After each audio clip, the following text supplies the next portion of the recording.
Hey guys, welcome back to my channel. If you're new or simply not yet subscribed, I'm Brittany, and definitely make sure to hit that subscribe button. I'm gearing up for 31 days of Halloween, where I will be posting every single day for the month of October. And this is Luna. So I hope you're ready for that, all spooky content.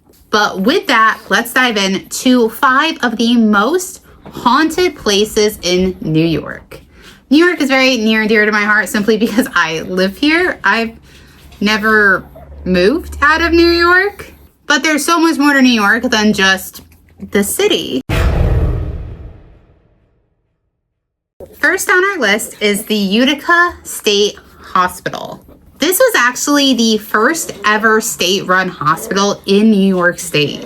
It opened in 1843, and it aimed to treat mentally ill patients. And even though it appeared that these patients were being very well taken care of, that was not the case at all.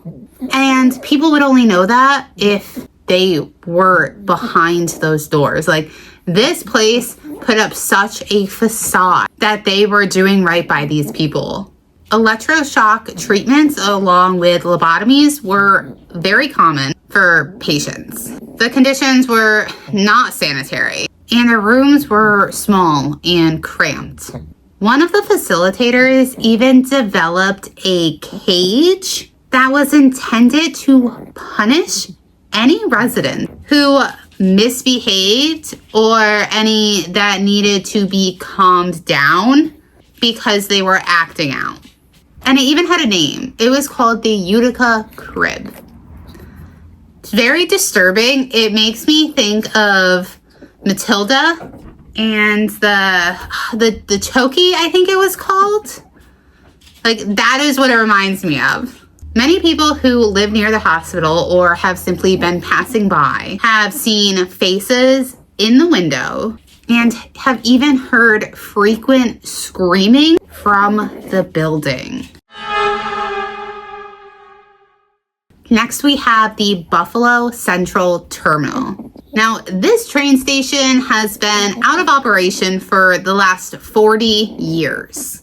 But it's believed that there's still some people that are visiting, getting ready to board their train or hop off it.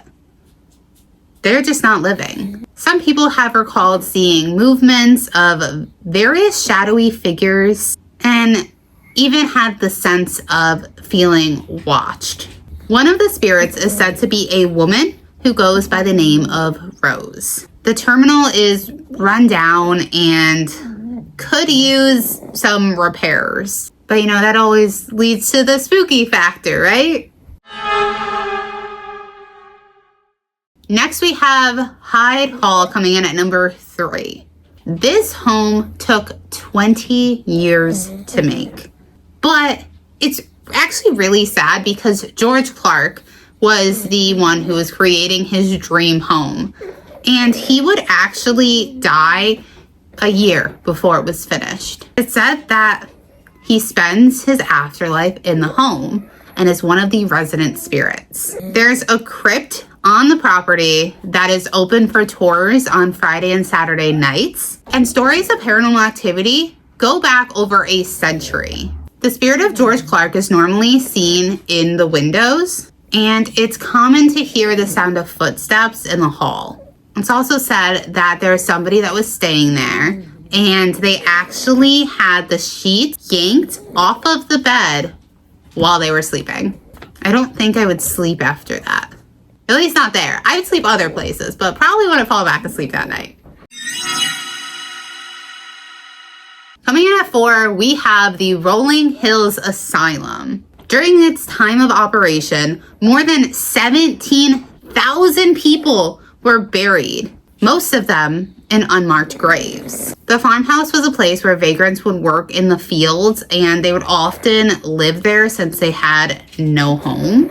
Afterwards, the house would become a hospital, both for medical purposes and a sanatorium for tuberculosis patients. It was then used as a psych ward, where an inmate named Roy would end up passing.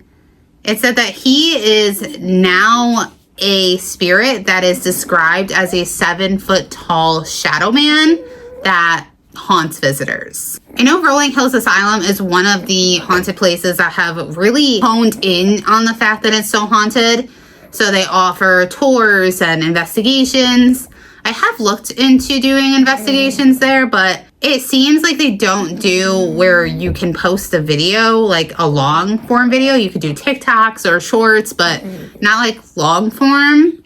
I've never officially reached out to them, so I could be wrong. Like maybe there is exceptions, but it's definitely a cool place to go and see. I haven't seen it, but it would be a cool place to go.